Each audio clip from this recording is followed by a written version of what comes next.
Bonjour chers amis internautes, bonjour très chers abonnés de Congo Film Production. C'est bel et bien moi, votre humble serviteur, le journaliste Alvin Jackson Bakamba. Oyo a Vista Cabino, merveille, il y a Kinshasa en particulier, pourquoi pas du Congo en général. Nenge Bozomona, Nasimalanga, et dans boulevard Lumumba. Le lot de la commune Yancélé, précisément quartier Bibwa, Awatoza na arrêt BAT. Quartier Bibwa, c'est non loin, il y a l'aéroport international de Njili, donc juste à 10 km de l'aéroport international de Njili. Soro kiti toza na Kinkole, place toyaka ko se divertir ba week-end. Kinkole mnyo soye bien ngo toyaka ko lia mwa liboke, ko se divertir, ko se détendre et tout. Alors na telemi précisément na route Kimbuta. Donc route Kimbuta ouais il y a Njilité, mais à route Kimbuta il y a Bibwa, précisément na arrêt BAT. Alors Bibwa baré nango ezalaka par référence à baré nango ezala ming ba station, hein? Ba station service juste station service ezawana. Donc baré nyos ezaka identifié par des stations service donc kiti sous boetozana arrêt plaza ou peut être identifié par les stations service. Alors ceux qui ont le même langage avec Montréal, Toko, visiter Olomona Bino, merveille surtout, il y a quartier Bibwa, précisément na arrêt PAT route Kimbuta. Allons-y.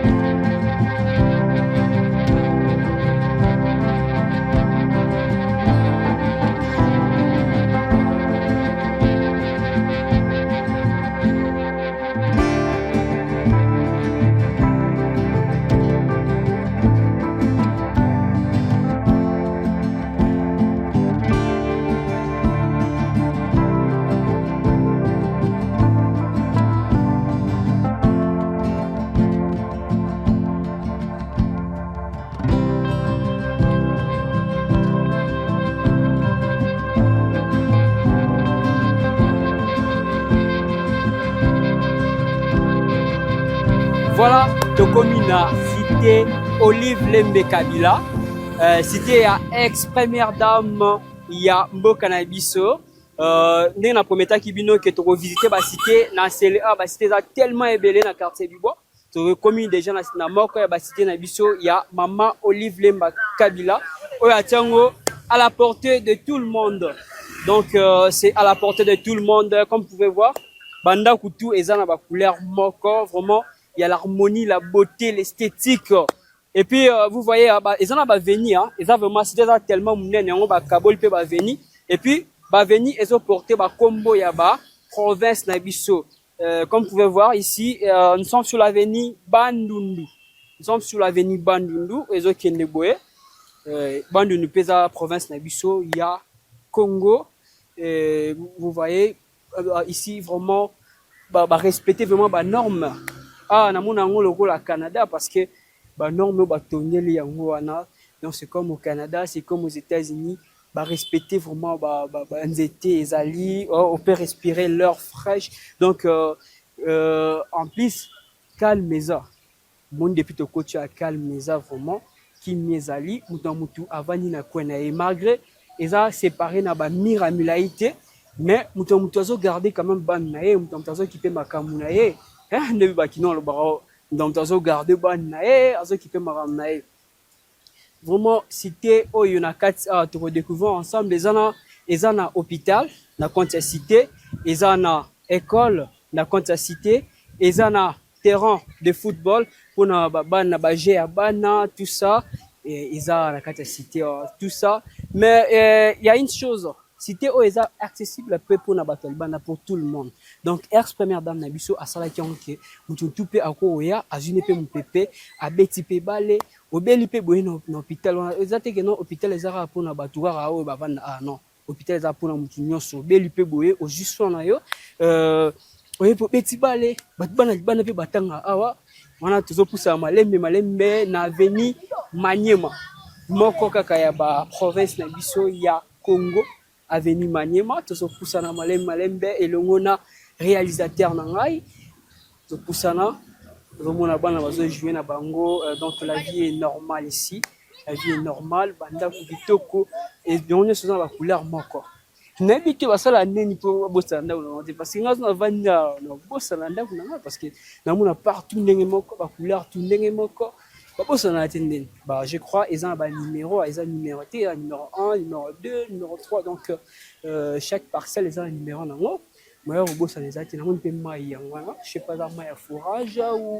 mai à régie des eaux mais je crois bien ça doit être mai à fourrage parce que dans celle awa mai vraiment la régie des eaux ezalaka te donc c'est que ils ont un maïa fourrage. Ils ont continué toujours. Nous avons une activité qui est salama comme le bosso langa, commis en vente, tout ça casse donc place de divertissement. Ils ont une terrasse pour se divertir tout.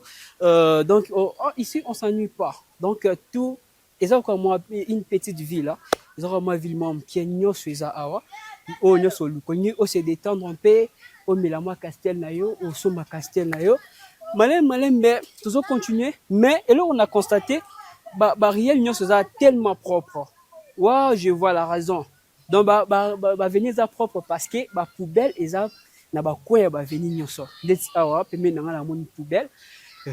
Poubelle en comme bois awa donc bazo respecter. Ah, vraiment pour tomber malade, c'est difficile parce que bazo vivre en propriété. Moi pelouse, au lieu de moi pelouse, permet normalement fleurs. Mais est-ce que pour nous je crois pour nous ressources pas on accessible parce que dans mon battu il y a tout genre nous sommes dans moi mutuka na bango muso dans mutuka te donc c'est que nous tous mona awa normalement ONG ezate na batu basala mo ba activité na bango mkemkel bosa porte ote kama blone et mkemkel ndenge zala kaka pour la survie tous kende toujours malem mais pour relaxer bino terrain à football ezala awa pour une activité sportive et pour une activité aussi récréative et physique donc malem mais pour une petite précision ndaku oyo baluaka ngote basombaka ngopete eza donc il y a première dame na biso Mama Olive Lembe Kabila o apesa batu kaka boye apona na ye batu te apesa ngo kaka boye par hasard donc okutana na ye ozi chance bapesi yo lupangu ovandi donc apesa ngo don mpona bato baza apesa bango gratuitement 0 francs opesa lo omonte ozwi ndako na yo ovandi ya depuis 2013 oyo bato bazwa bandako oyo baovanda depuis 2013 gratuitement mais baza na service na bango moko oyo egera parce que place bato bavandi esengaka mpe mwa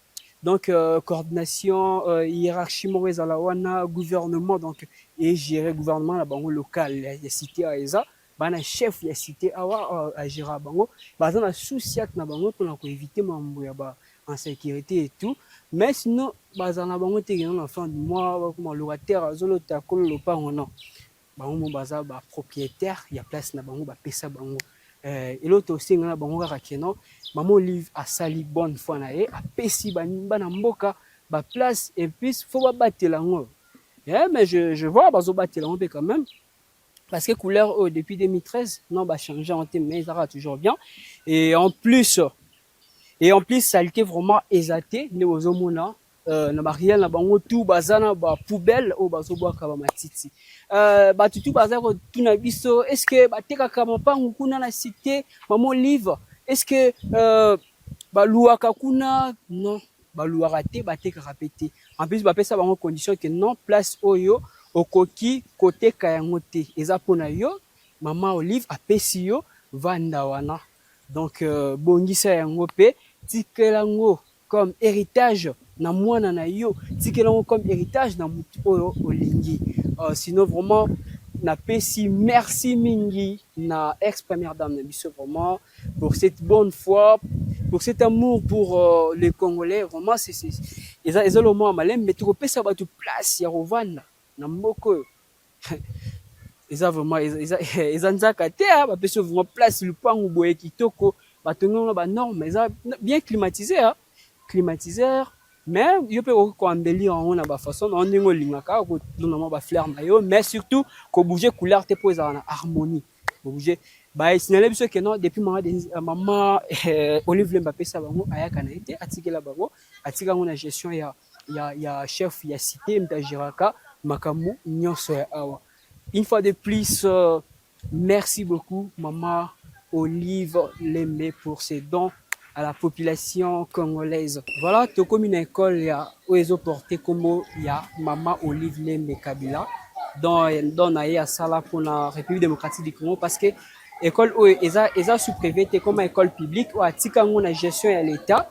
Ici, nous allons nous entretenir avec une autorité, une personnalité de cette école pour nous donner des informations concernant le déroulement, concernant le fonctionnement de l'école Olive Lembe Kabila, dont de l'ex-première dame Olive Lembe Kabila, à qui nous souhaitons le meilleur vœu pour l'année 2026. Maman ni maman, meilleur vœu à vous. Et puis, des bonnes choses pour la maman là, pour le peuple congolais. Bonjour. Pouvez-vous vous présenter, s'il vous plaît? C'est monsieur Massamba Flandin. Je suis le secrétaire du collège Maman Olive Lembe Kabila dans la cité Maman Olive dans la commune de l'Enseigne. Alors, vu que les collèges se trouvent dans la cité Maman Olive dans la commune de l'Enseigne, comme vous venez de le mentionner, est-ce que les élèves qui étudient ici, c'est seulement ceux qui habitent la cité ou bien les élèves viennent aussi de dehors pour étudier ici? Comment ça se passe? Oui. Nous recevons des élèves qui viennent de partout. Okay. Il y a des élèves dont les parents sont installés ici dans la cité. Il y a d'autres qui viennent des plazas, de différents quartiers, Nganda CC, BAT, voire même Bibois. D'autres aussi viennent de Kinko, les centres là-bas. Okay. Parce que ici, nous avons des options techniques. Alors, par rapport aux besoins, que nous recevons les différents enfants de partout, je peux dire. Est-ce qu'il n'y a pas une faveur spécialement pour les élèves qui habitent la cité? Bon, il n'y a aucune faveur que nous donnons à qui que ce soit, parce que c'est une école publique, conventionnée catholique, donc nous prenons tous les enfants de la même manière. Donc il n'y a aucun privilège qu'on peut attribuer à un élève, soit de la cité ou d'ailleurs, non. Il n'y en a pas. Ah, ok, c'est une école publique, ce n'est plus l'école privée de Maman Olive Lembe Kabila. Non, c'est une école publique de l'État, que Maman Olive avait confiée à la congrégation catholique. C'est pourquoi c'est une école conventionnée catholique. Bon, lorsqu'elle a construit son école, bon, elle n'a pas voulu que ça puisse rester sa propre école, mais elle a confié cela à la gestion de l'Église catholique. C'est pour cela que l'école est publique, mais conventionnée catholique. Alors, comment s'était passé le recrutement du personnel de l'école? Et c'était seulement les habitants du quartier, de la cité qui avaient le privilège de travailler ici, ou bien c'est tout le monde qui pouvait travailler ici? Bon, dans sa genèse au départ là, il y a eu recrutement parce qu'on avait lancé l'appel d'offres. Alors, il y a des enseignants qui sont venus de partout. Parce qu'au départ, là, bien que moi je suis venu bien après, mais selon l'histoire, nous avons eu même des enseignants qui sont venus de la commune de Lingwala au départ là. Donc, comme il y avait appel d'offres, ceux qui avaient déposé leur dossier au niveau de la coordination catholique du plateau. Parce que pour travailler ici, vous devez, c'est les coordinateurs sous-provinciaux qui doivent vous donner l'affectation. Dans leur banque de données, des demandes d'emploi, donc il y avait déjà des personnes par rapport aux filières que nous avons ici, donc ils avaient sélectionné.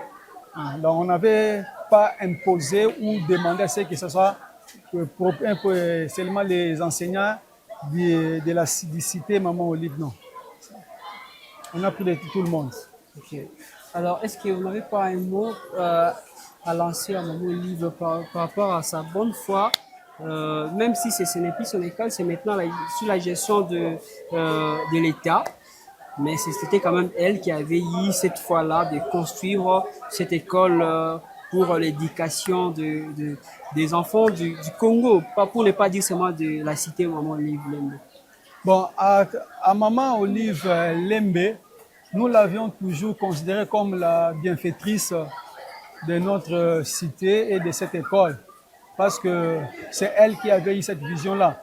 Elle pouvait faire de cette école soit la suite de son hôpital, mettre aussi des salles d'hospitalisation, mais ayant les soucis de la jeunesse et de l'éducation de la population congolaise, particulièrement nous ici à Kinshasa, elle a voulu que ce soit une école, et une école qui n'est pas dirigée aussi par elle-même, parce qu'elle avait tous les moyens où elle pouvait faire de cette école sa propre école, dirigée par elle, gérée par elle, mais elle l'a donnée à l'État, parce qu'elle a trouvé que non, les catholiques parfois, entre guillemets, gèrent aussi bien les institutions scolaires. Donc voilà. Donc quant à elle, nous lui disons vraiment merci, parce qu'à travers elle, nous avons reçu beaucoup d'élèves, et depuis 2013 jusqu'à ce jour, il y a beaucoup d'élèves qui sont sortis ici, qui sont aussi reconnaissants envers l'école. Aussi longtemps qu'ils sont reconnaissants envers l'école, la reconnaissance aussi va aussi chez la maman.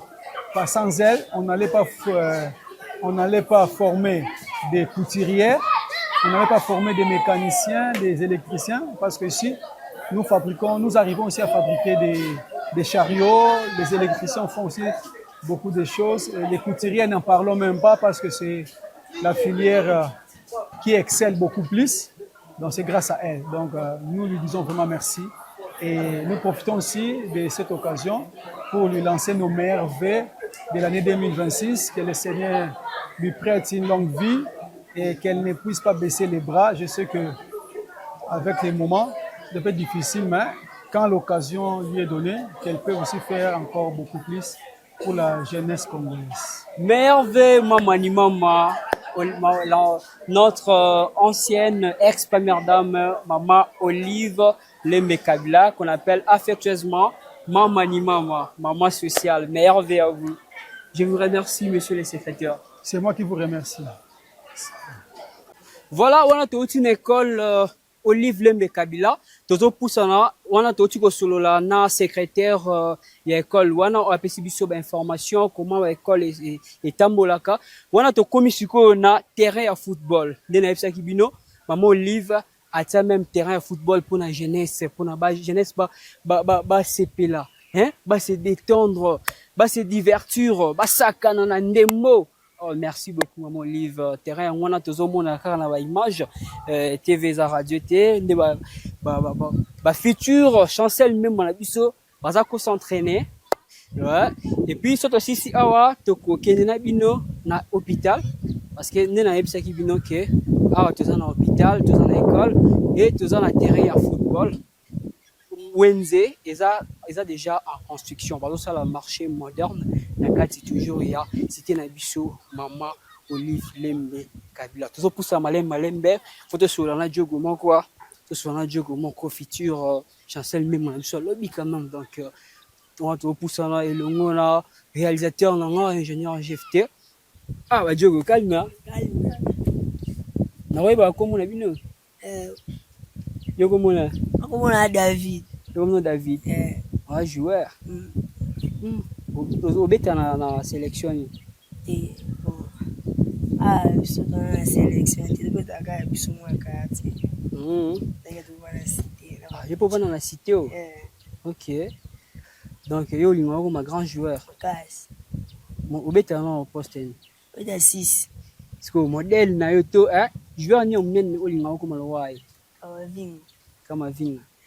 Ok. Est-ce que aux amours ils l'ont battu par rapport à maman ou la tenue la bino terrain ou ah là ils l'ont battu mais à ce cas là ouais ça là pour la mission ça va bien te CP là tout le monde a préparé il y a ça sur le terrain pendant tout ça merci pour le voir ça là le CP là le voir ça pour la mission merci ils ont le voir le voir ngala sepela na ndenge mama Olive asala makambo asala so bandako ebele pe apesa yo fele pesa bino fele mbongo te loko te après atika bongo asala biso sur terrain hôpital pembe na terrain école po toza so to bukani to ki hôpital ndeka pembe amkia malamu hizo sambela hapo na nasambelaka lobani oyebisa nzambe nalobana nzambe atikile mikolo ebele soki aza depute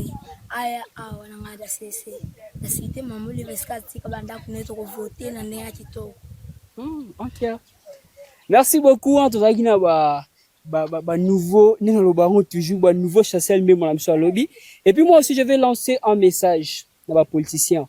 Tous on a vu sur émission politique qui était mais quand même et le coup Maman Olive a sali et patenga parce que moi je croyais que ndako oyo bateka kango baluwa kango mais ici biso bakabe ngo fele bana bango ba témoigner en plus ça tel bango ba terrain donc hôpital na bango ezawa école depuis si kaka merci na Maman Olive to sengi pe na ba politicien mususu ba landa lokolo Maman Olive bossa la paix botika pe bilemba ta bolongo na pouvoir le to sentir pe que non lobby mambo bien pesali.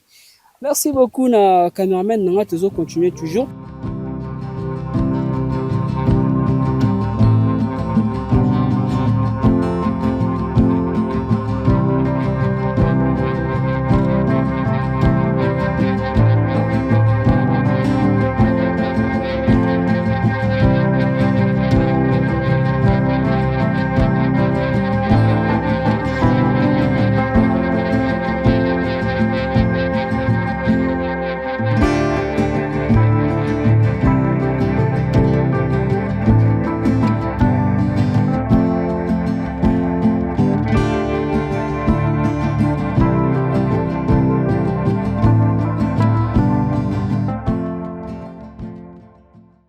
Voilà, tout ça toujours na cité Maman Olive Lembe Kabila, na yebisa ki bino na cité oa, eza na école, eza na terrain de football, eza pe na hôpital. Hôpital yango eza juste derrière moi, ils ont porté toujours comme ya Maman Olive Lembe Kabila. Hôpital eza pour na mutu nyonso. Ouais, ba boy to kota na hôpital ba soda bazalaki wana. Mais quand même, toujours signaler bino que hôpital eza wana. Hôpital eza bel et bien na kati ya cité Maman Olive Lembe Kabila. Malgré bah qui biso filmé même na libanda même na kati ba boy ils étaient vraiment bah boy vraiment te filmer ngo mais hôpital ezali accès za pour na mutu nyonso même bato libanda ezaka te bato cité a ko tano pe libanda oye ozu ba soin na yo na ba prix moko abordable. Voilà, toujours continuer toujours à toujours na cité Maman Olive Lembe Kabila ndebozo mona ndena yebisa ki bino ki eza kaka ba couche eza kaka pona bato moko te Maman Olive a sélectionné qui batu te a pesa qui batu par hasard donc a ponité que non oyo kaka mutu ekolo nanga oyo mutu ya parti nanga oyo mutu ya benino a pesa batu kaka bongo ba mutu tozomona ba mutu ba embellir yango selon ba guna bango baloni mo pelouse baloni mo fleur batie mo mutuka na bango parce que banzela ba venir ezali ba venir tout ezala ba combo ya ba 11 provinces na biso avec comme 26 provinces 11 provinces na biso ekala ba venir Bandundu ba venir Kasai ba venir Maniema tout ça pour na ko rendre hommage na ba province na biso.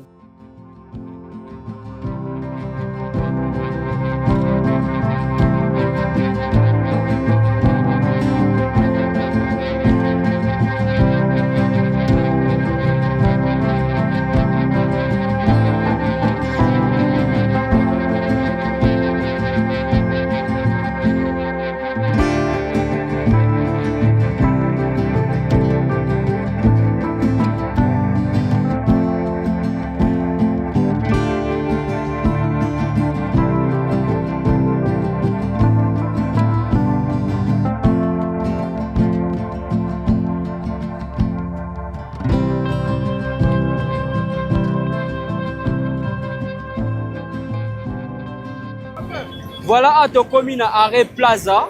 À Tokomi Arrêt Plaza toujours na quartier Igwa. Nena esa kibino ba arrêt nyonso ya quartier Igwa ezalaka na oyebela ngo na ba station service. Après ba station oye ba arrêt awa ya Bigwa, omona toujours station service.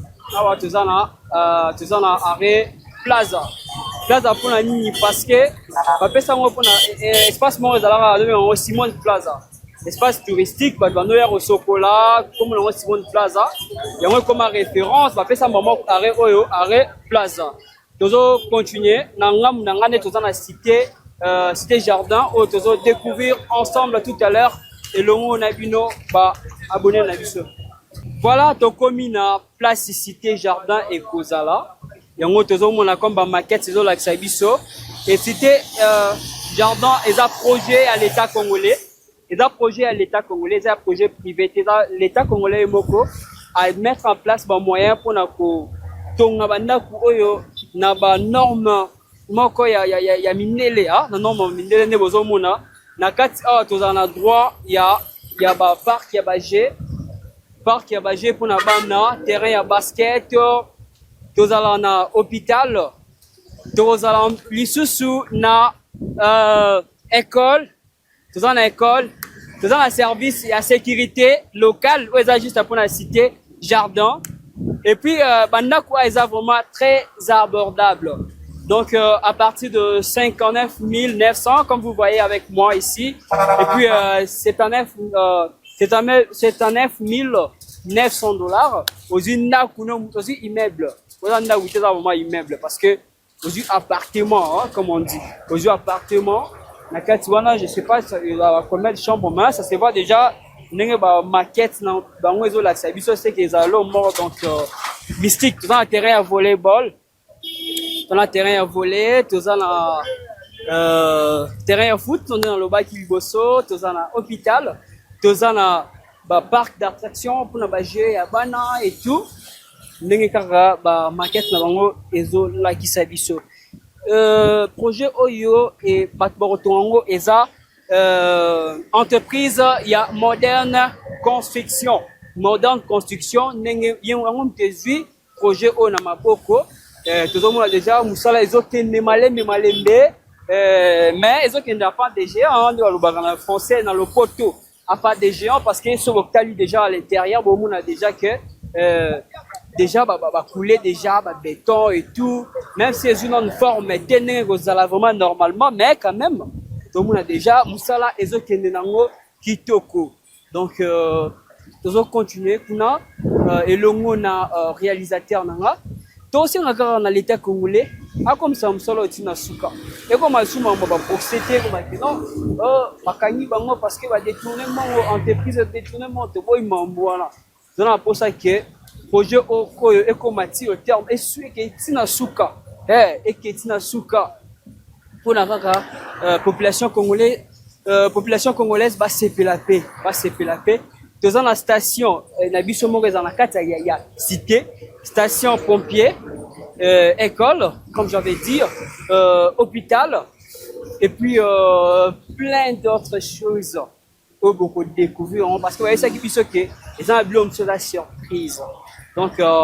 babi que ko dévoiler nya souté c'est la surprise juste le jour il y a inauguration né toko découvrir biso ensemble ba surprise oyo cité jardin et bombeli biso merci vraiment dans l'état congolais pour nous penser dans loko oyo debi ba terrain ezepelé ba terrain vide des à côté epelé dans celle so botongi ka ba cité boye puis botini population botongi cité na ba hein botongi cité na ndenge vraiment esengeli botini population aya vandi so senga ta ko futela so oteka banda boteki parce que dans motika batu batunga ba ndenge na bango to mona lusu batunga ba o abengi ba construction anarchique bazu ba ke tonga pembe na mai après ton mai etondela bango ba komo benga l'état l'état tele so likambo oyo mai etondeli biso tout ça mais tant que nous sommes pas on est l'état za l'état était population tonga ba cité tango avant so pesa peleke le rôle à maman Olive na cité si on était en vente, pas de somba, pas de louer,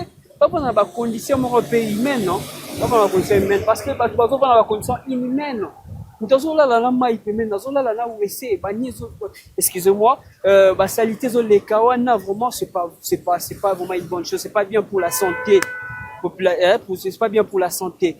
Le président de la République, le gouvernement congolais, l'État congolais en général, de ces peines la projet Oyo. En tant que Congolais, en tant que Kinois, on s'appelle un projet Oyo, mais tous aussi on a que beaucoup misango jusqu'au bout et quand on a les messages qui sont déjà oui ça va. Ne laissez aucun souvenir s'échapper avec VAR Productions, spécialisé en couverture événementielle, direct live de haute qualité. Deuil, mariage, collation, conférences, shooting photo pro et création graphique, logo, affiches, spots. Retrouvez-nous au BV Center, rond-point Victoire, vers Kassavou. Contactez-nous au plus 44 75 77 63 0 306 ou encore au plus 243 82 666 45 88. Bar Congo, la qualité pro au meilleur prix. Mouah.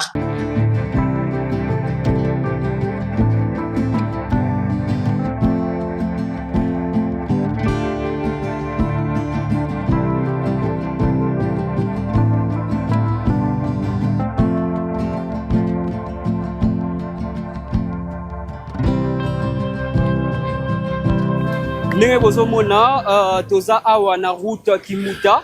J'insiste, route Kimbuta oyo ya Njili, mais toza na route Kimbuta ya Bibwa, précisément na BAT. Route Kimbuta eza dominé surtout na concession oyo ya munene pe mulayi oyo tobengi na concession ya église de Way. Église de Way ne basomba côté mire eza vraiment mulayi, ezokipe vraiment place munene.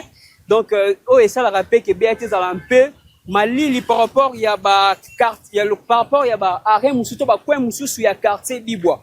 Donc BAT est très calme, il fait beau vivre ici parce que il y a du calme. Mur dans espace occupé par exemple ba bar pour mikolo te ba bar ba église ne qui par mingi ba coin na biso ya ba quartier na biso ya Kinshasa. Donc alors que mur oyo eza concession ya église tobengi de way ne ekangi place po éviter pe ba blo msusu wana ndenge bozomona awa route eza entrée ya ko salama bazosala route oyo déjà babwakaki mabanga déjà batie bakole mpuna liboso tokodécouvrir ensemble na bino et puis route oyo esuki liboso na église oyo babengi église catholique. L'église catholique sans Jean n'est pas sur route au Esili, mais ceux qui te continuent, ils ont juste sable, mais qui na concession autobéni diaspora, cité diaspora, ils ont place bana poto, bana mikili, ba sommi, pour na koya ko investir na mboka na bango, pour na koya ko tonga na mboka na bango, donc cité diaspora, ils ont juste liboso boye, place bana ya mboka, ba sommi pour na ko tonga, donc awa toza na BAT toujours tozo continuer malembe et longo na Montréal qui est derrière la caméra ou aza ko assumer ba image kitoko boye ki BAT ba jeune bazana ba activité belo ba salaka ba ya rokumba ba moto hein ozo constater nanga activité ya moto activité ya winner ba betara winner for a côté ba jeune activité monsieur ya winner ba cabine ba teka ba crédit et puis le football aussi, parce que dans le quartier, il y a Bibwa, tous en a terrain de foot et belé. Toko découvrir ensemble avec vous. Restez toujours branchés. Comme je l'avais dit auparavant, c'est bel et bien moi, votre humble serviteur, le journaliste Alvin Gasson Bakamba, qui vous fait visiter le merveille de Kinshasa, pourquoi pas du Congo en général. Ici, nous sommes précisément sur la route Kimbuta, sur la route Kimbuta, nous sommes dans le quartier Bibwa, précisément dans la commune de Lancélé. La commune de Lancélé, quartier Bibwa, où il y a non loin, il y a aéroport international de Njili. Aéroport international de Njili, où il y a Nzela ya Poto, na biso Kotoyo. Donc, c'est ça na Changu, Nenge bozomona BAT Kotoyo. Activité, comme je l'avais dit, activité mususu qu'on a cité teza pêche parce que nous na loba ki Bibwa eza na kati ya nsele. Donc eza na kati ya nsele, ce que poussa ni ndambu okomona Kinkole eza ekangami kaka na fleuve Congo na biso. Donc yongo ba jeune pe ba sala activité ya ba pêche, donc pêche, élevage et agriculture parce que toza ba terre ya minene eza non exploité. Yongo ba jeune ba itiza kango pona kolona pona kopokola banyama. Awa toza na entrée principale ya église de Way. Église de Way ozo occupé une grande place na route Kimbuta awa na BAT. Donc église de Way o ndé éviter pona ba blom monsieur za la pemene awa pona ko éviter pe makelele. Donc toza na quartier ya il y a notre légende du football. Notre légende du football congolais, Chancel Mbemba. Chancel Mbemba, les demi-dieux, la justice de Dieu, il y en a. Nous, même si, hein, nous, attends, on nous gagne. On va rien faire. Attends, on nous gagne, on reste tranquille. Ouais, voilà, et ça qui juste pour faire allusion à notre légende du football, Chancel Mbemba. Oh, Vanda na carte CBAT. Donc, ce qui est une légende comme Chancel Mbemba, Andimi a revendre dans la quartier, ça veut dire qu'il y a du sérieux, mais on va bien ça côté. Donc, comme vous avez vu, la lumière est là, la lumière est là, courant côté est vraiment stable. Courant est stable. Maï côté comme dans ces lignes, sur maï côté va utiliser ming maï il y a pas forage. Côté ming tara forage parce que maï régie des eaux et ça la ravomaté. Ah bah utiliser ming maï il y a forage. Maï forage est que non côté. Maï forage est ça permanent. Donc air nyoso et ceux qui sont en côté bachelo na lipa ngote parce que na ba ONG côté oyo ba zoti na ba mai wana ONG na ba primo ko ya muke makasi difficulté aweza juste pour na ko kende ville c'est tout donc c'est tout un combat pour na ko na ville les musika il faut dépenser beaucoup d'argent pour les transports et tout autant dépenser non peut mon rebelle au komi liboso na arrêter jaune au Kangami, au communaré et Faubank, au Kangami, au commission na quartier en Anjili, au Kangami, les sous. Donc, au Kokoma Moussala, M6 à 12h, Moussala qui prévu à 8h, au commune à 12h pour Balongolope Moussala. Donc, c'est ça comme difficulté.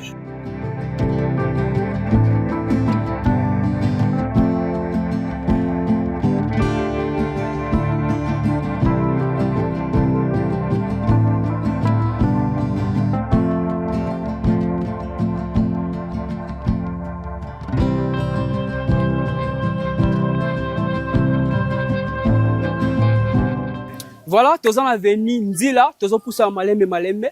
Ah, tous en côté Tasco, avenue Kimbolo. Avenue Kimbolo, oh, baptisant avenue Chancel, parce que Djogo na usonné webi avant dans l'avenue, et on avenue appelle ça on peut avenue Chancel.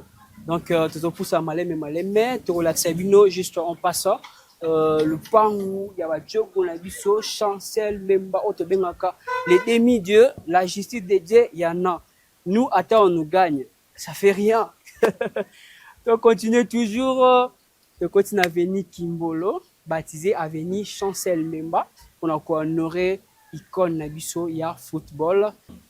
Ne ozo mona na kwa bien zotonga toujours voiture électrique ke batu ya société donc batu ya coût social nyonso bavanda awa donc koko boulette que comme c'est ça communion scellé c'est que babola ne bavanda non aiza donc abordable pour na mutu nyonso pour na couche sociale nyonso aux la riche aux la ba moyen qui au revendre nous awa et puis dans le calme on a toujours poussé na malembe toujours poussé na malembe et longo na réalisateur nanga toujours toujours poussé na avenue Kimolo qui porte le nom de la légende Chancel Mbemba. Pourquoi Chancel Mbemba? Parce que Chancel Mbemba vanara awa babino faut honorer en tant que notre icône du football et on va passer comme Chancel Mbemba.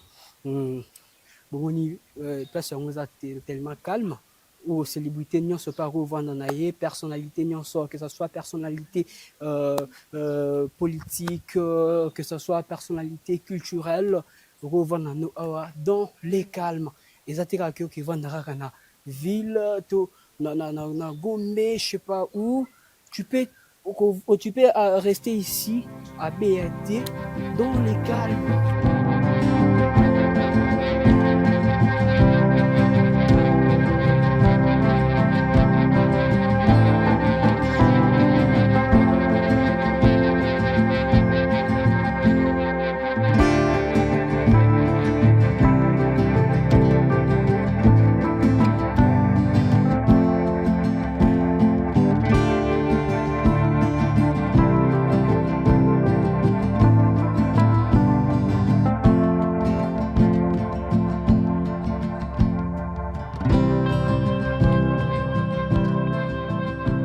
On a aussi la légende de Chancel Mbemba, mais vous n'allez pas voir vraiment toutes les images parce que permettre que vous ayez des images oyo vu que bazali qui attaqué et pas ya ba kuluna après avoir été filmé par un média de la place. À Tokoti Avenue Abbé Folas, Touti Avenue Chancel Mbemba, mais tu vu vraiment ba image té ba ndaku na bango parce que permettre bisoter, mais j'espère que cameraman nanga a vu même quelques images. Il y a porté na bango autrement ba CM ça signifie Chancel Mbemba des médias. Toujours continuer de continuer à venir Folas Abbé Folas ndenge expliquer biso Abbé Folas là qui premier habitant ya venir oyo yango banga ki immortaliser donc combat venir biso dans la bon ça combat batou soit tu vas honorer mutumo rendre hommage ne sali ku ne pas Chancel Mbemba rendre Chancel Mbemba hommage peut rendre Abbé Folas hommage qui a été le premier habitant de cette avenue. Oh, tout le monde a fait école sans Ambroise, ils ont juste un avenue Abbé Folas. Donc, il y a qui bino école, ils ont raté pour que tant que nous avons transport qui musique non vraiment éducation et ils ont assuré et on toujours constaté un peu na bino tout le monde a été les bana baza un peu mobilité ba kuluna été donc tout le monde à l'aise tout ça la musa na biso à l'aise donc quartier est tellement calme. Mutu nyonso azoko kipe makamu na ye, mutu nyonso azokipe azosala musala na ye. Donc l'éducation ici est assurée parce qu'il y a des écoles partout.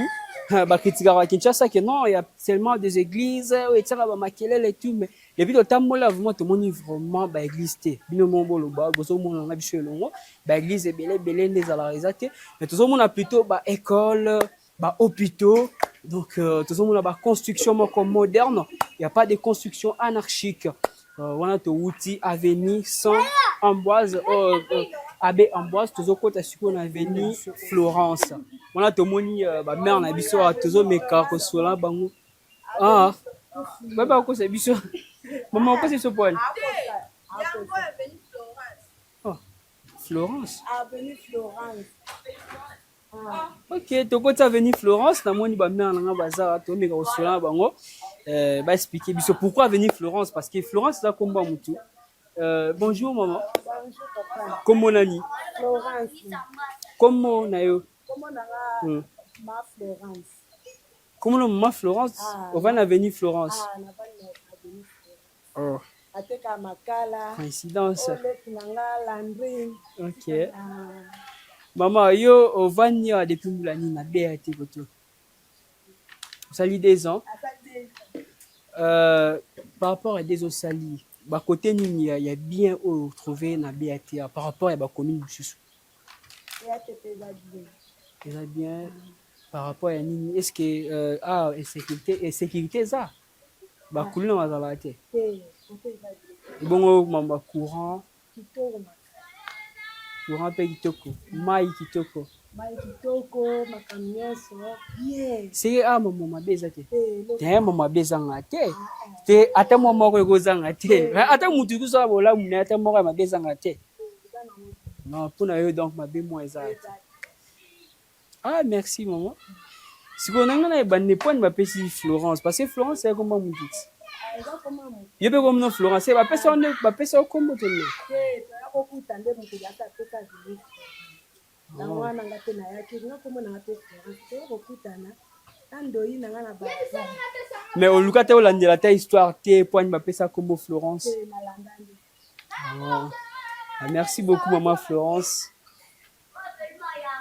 Voilà, toujours continuer. Tout ça qui na maman Florence, avant ni na venir Florence. Coïncidence. Quelle coïncidence. Maman Florence avant ni na venir Florence.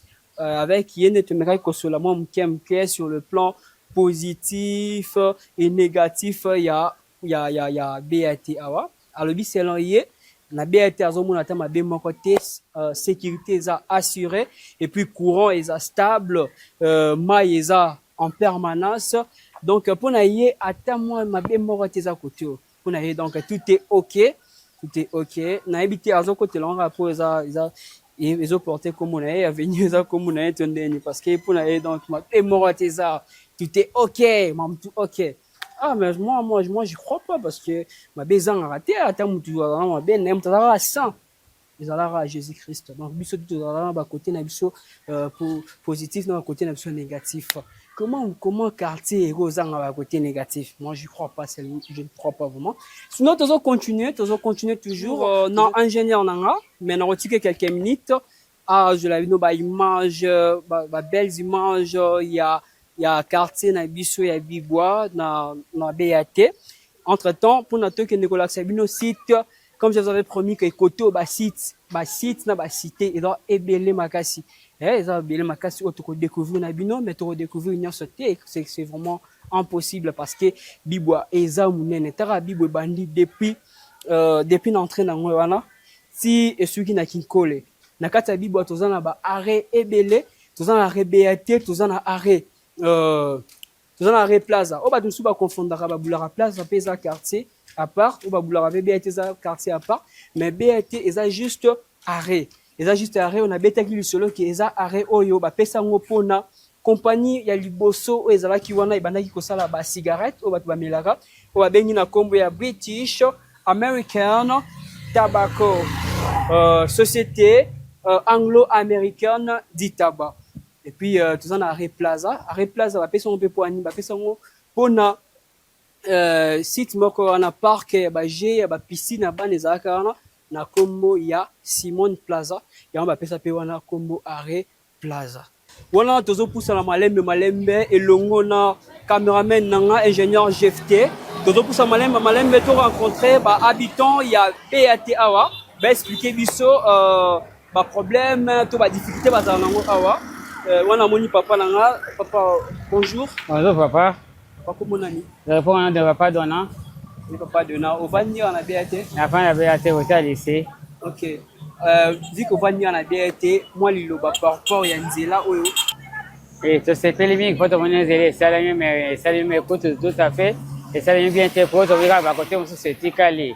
Soki to c'est fait va et bien comme fait bien moi facilement. To venir à place moko derrière les civils mais c'est pour le bâtir biso na les inviter. Dans 2-3 mois tu vas faire dans les sociétés. Il faut acheter le pays sur Codron, avant que ça fait faire service sur Coca-Cola ici là. Faut se faire là où il va salir. Faut te vendre autre Coca-Cola malin bien. Parce qu'on est là on est que ti quoi. Vous allez que vous êtes sur na Melor. Na Melor. Mais est-ce que continuer na cité diaspora? On est continuer pour nater pour qu'on te venir va salir à taille comme on à ça je vois que ça quand na Melor les. Donc moi liloba parce que par rapport à ba konzi o bala na biso moi liloba na yo o semini na ba konzi basala nini pona il faut bien derrière ezalaka place on est sécurité il faut continuer côté moi ça na kaka ezate va continuer vers après c'est va sayona va continuer à 20 à 10 km moi côté ça fait bien assuré côté le côté va bien ngani va ça va la bisobe va la biso codron au codron tu vois après 2-3 mois vous allez na derrière c'est ça moi les mettre belé pour les bachango likolo nani bacha codron ezate les na moni tenyo ça ça les bien mais les faut pas bon service pour essayer ça fait bien wana tozo tambula malembe pour nous découvrir ensemble merveille dans le baron toujours il y a communion scellée précisément na arrêt BAT awa tozo kita to continue avenue wabengi avenue Etaf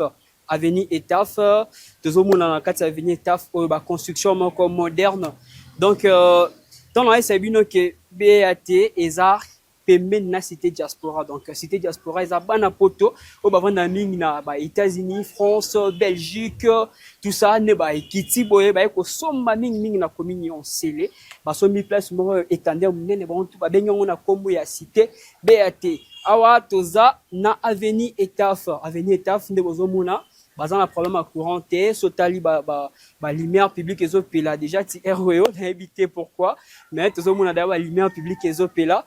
Mais comme difficulté, on a eu Kibino, je ne sais pas vraiment si c'est une difficulté, mais côté en général, bazala kana problème, il y a maï à régie des eaux, bazala maï à régie des eaux, mais bazala maï il y a forage. Bazala maï à forage, pour moi personnellement, na linga maï à forage parce que les maï aux eaux directement dans source.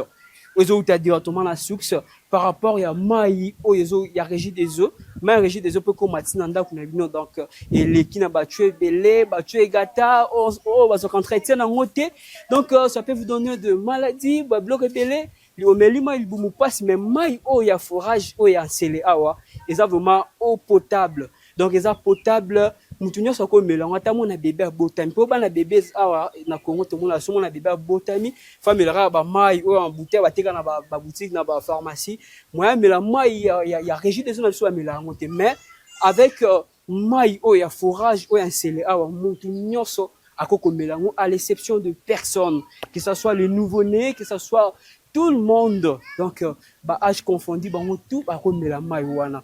Donc vraiment il y a pas trop de difficultés à part difficulté oyo etali ko kende na ville parce que awati ville les a tellement musika pour nous kende ville na ba misala na biso c'est tellement difficile au qu'on rencontre pas embouteillage ko bandana et faut banque terre jaune au commu Pascal tout ça pour qu'on matine la ville vraiment il y a trop d'embouteillage au qu'on risquait même comme je l'ai dit tantôt qu'on arriver na musala na yo na 12h musala eza qui prévu na 8 heures, c'est ça le problème. Yangwana attaque molobeli ya peuple, attaque molobeli ya bana mboka na kosenga kaka na bakonzi na biso ba kotala biso na Congo Film Production ba mekampe ko sala biso ba route otobengi ba route secondaire. Donc bo sala biso ba route secondaire awa koto yo na quartier Bibois précisément na BAT pour na emema biso tina ville parce que route principale moko o ya Lumumba ezara moko donc c'est tellement difficile pour nous combattre na musala avec les embouteillages avec la surpopulation de Kinshasa na venir etaf awa toza pena ba école tona école na biso abengi na kombo ya Faveur Divine collège Faveur Divine école où ils répondre vraiment à ba norme hein ils répondre vraiment à ba norme vraiment et il y a qui lelo quoi ba norme qui lelo bana bazotanga ba conditions bien vraiment les toujours continuer kaka toujours toujours continuer tous appelé na ba centre hospitalier sur ba centre hospitalier awa na commune ya Sele na quartier Bibois ba centre hospitalier Pesali école Pesa ezate que non pour que tanga faut que musika tout ça et le réseau bomara za que transport pour na kende musala mais ba école ezali hôpital ezali hôpitaux ezali ba construction peut toujours mona ba construction ezo tonga makoto ba bazo tonga vraiment bazo tonga nazo sabino donc bana poto batoni awa vraiment je vous dis bana poto bana ya Angleterre Bruxelles batoni ba kosomba parce que eza quartier moko ya kimia eza coin moko ya kimia donc eza coin moko ya kimia oboko pemba mpepa kitoko parce que ba nzete eza partout na bandaku oh comme rare na Kinshasa pour mona banzete na mapangu eza vraiment difficile parce que mapangu est comme mike mututu alingi apaver lupangu na ye donc espace même pas retient nzete za te mututu alingi atonga ba annexe mususu pas ba locataire et tout donc espace ya kolona banzete za te pendant que nzete est tellement important pour la santé na biso mais batu bazo bosana bazo kata banzete bamsu ba été quand on a ba boulangerie pour ba bénéfice que anturian vraiment mais awa to mona banzete za batu bazo respirer vraiment l'air naturel ba respirer l'air naturel parce que banzete za toujours na kati avenue Etaf précisément na arrêt BAT ba signaler biso que avenue oyo Etaf eketi na arrêt oyo to bengi Sebeko arrêt église Sebeko ne place avenue oyo suki nous seront pas arrivés jusque là et c'est tout ça la demi-tour tozonga pour te découvrir sous ba venir sous te découvrir sous ba makamu sous ya sika oeza awa na kati ya BAT na veni Etaf tozo continuer toujours ko découvrir nabino ensemble ba merveille oeza awa tout à l'heure na moni antenne ya réseau c'est l'une des causes qui fait que l'une des raisons qui fait en sorte que connexion est toujours impeccable awa na commune on sait précisément na quartier Bibois connexion ça aura toujours kitoko et toujours continuer toujours là toujours ça va demi-tour pour nous découvrir le sous ba avenue mususu oeza awa na quartier Bibois précisément na arrêt BAT.